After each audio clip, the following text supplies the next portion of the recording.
The religious right, in my perspective, was influencing the black church.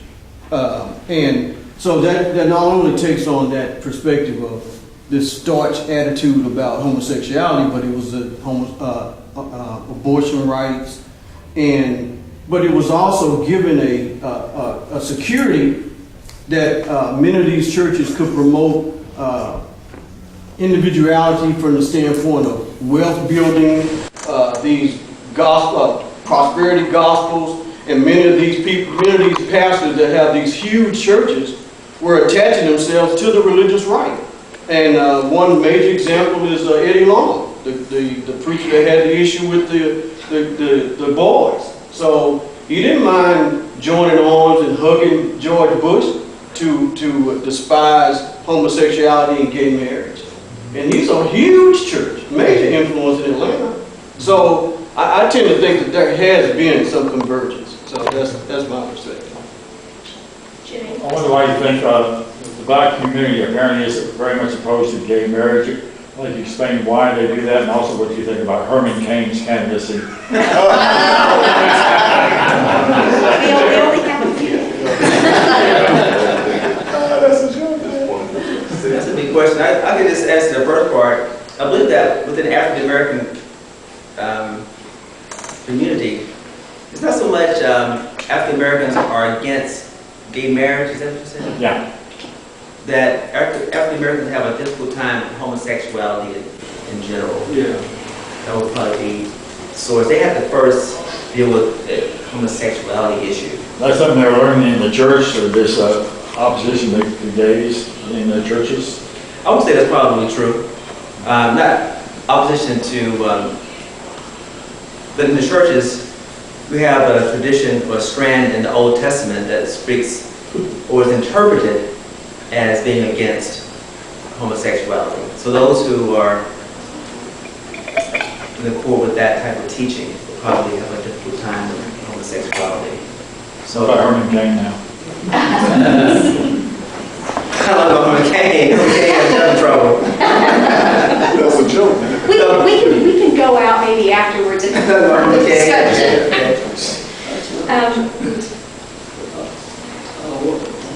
When you were a chaplain, you were in the Army now. I'm the Air Force. Well, okay, great. Did you encounter any of this proselytizing that Mickey Weinstein is opposing now in the Air Force? I haven't encountered any of that myself because in the Air Force, we have pretty strict marching orders not to proselytize.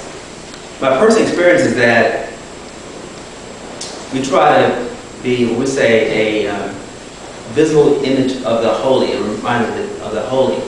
And our orders are to be faithful to your tradition or to your endorser. I'm endorsed by the Unitarian Universal Association.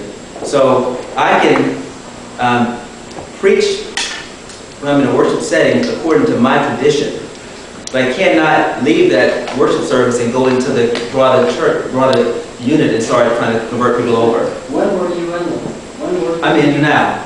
Well, you familiar with Mickey Weinstein's I haven't encountered that, no. I haven't encountered in the that. Air Force Academy, he had apparently terrible. But that happened a few years ago.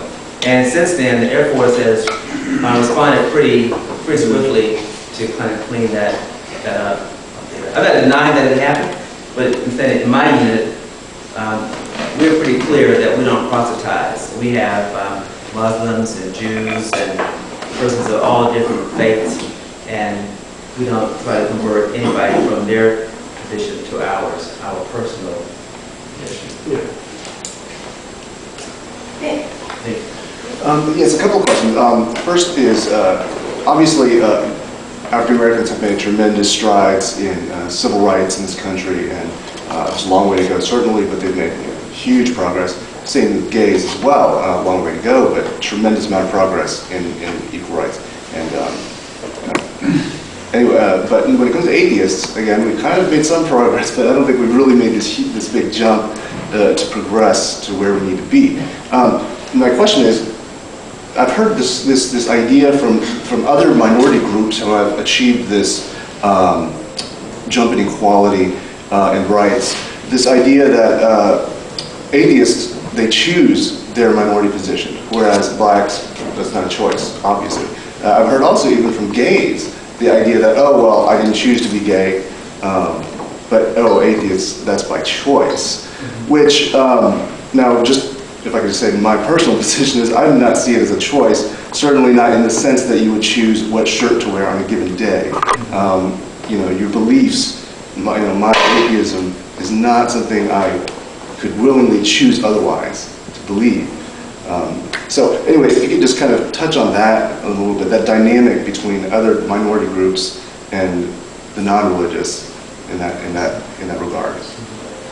That's a good question. I tend to believe and understand that we're a product of our environment, our culture, our family, the many forces that act upon our personality and our belief system, our set of convictions. If I was born in Japan, I probably wouldn't be talking about Christianity, I'd probably be Buddhist. If I was born in Romania, chances I might be either Jewish or some other faith. Unitarian. Right. Sorry, Romania. Right, I understand that, right. There's a chance, we have a small Unitarian church there now, present. But I tend to think that if you're, I think we do have an influence on what we choose to believe. As I said, the level of consciousness, it depends on where you are in that framework. But I would say that if you're atheist, at some point, you do have a choice to say, I believe this, or I don't believe that. And in terms of minorities, I think we all have the same volition to say that at some point, I don't want to be Christian, I do want to be atheist, or you say you can't separate yours.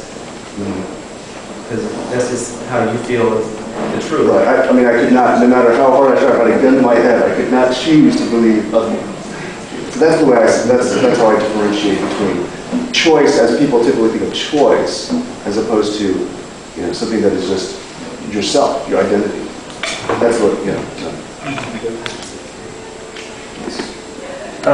What I get on that is when people tell me, that you can choose to believe what you want to believe, it seems to me that they are, what they're really saying is that you can choose to lie to people or to yourself even, and say that you believe things that you do not believe. But you have had all this information come into your life, and through your reading, your association with other people, and you cannot help but make judgments about it. If not you, then who?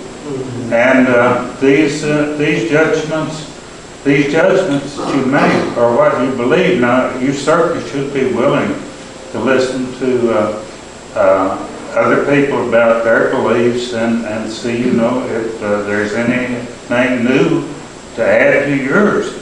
But as far as saying, just making a decision, saying, I think I'll just become a Christian, or I think I'll just become a Jew, or anything else, and that it just seems to me like that would be a good thing to do. That's just impossible. Well, I use this framework that I explained earlier to you on these different balances or stages of consciousness and your ways of knowing. And I think that has a lot of validity in the sense that depending on where a person is in that framework, how they learn to reflect upon their own experience and to hold their experience as an object versus being subject to them.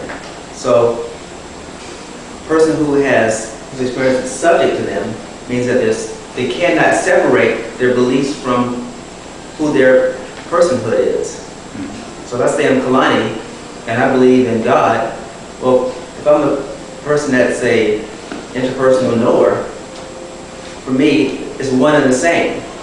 But a person who moves from interpersonal state to institutional state has then made their experience object to them. meaning that I can separate my experience from who I am as an individual.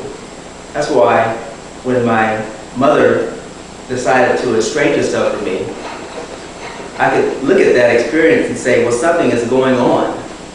And I can decide to just go along with it and react to her anger, or I can make a decision to go and ask her about her anger and be in touch with my own anger. Well, I think belief is the same way. When you become an institutional believer or a knower, your experience is not the total makeup of who you are, and your knowledge and knowledge. If I read this book, I can say, well, this book is true and I'm going to absorb it, it's going to be part of me, and that's how it's going to be. Or I can read this book and say, well, this is Morrison Reed's perspective.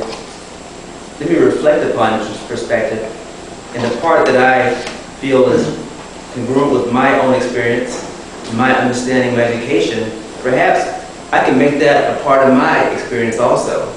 Or I can reject it outright. But either way, I made a leap to know that this is a body of work. This is what my body of work is, and I can hold it in juxtaposition and make a decision. That's how I see us making that transition, is to recognize that some people can do that, some people cannot do that. I'm afraid that's going to have to be our last question. Thank you very much. Thank you. It was a wonderful talk.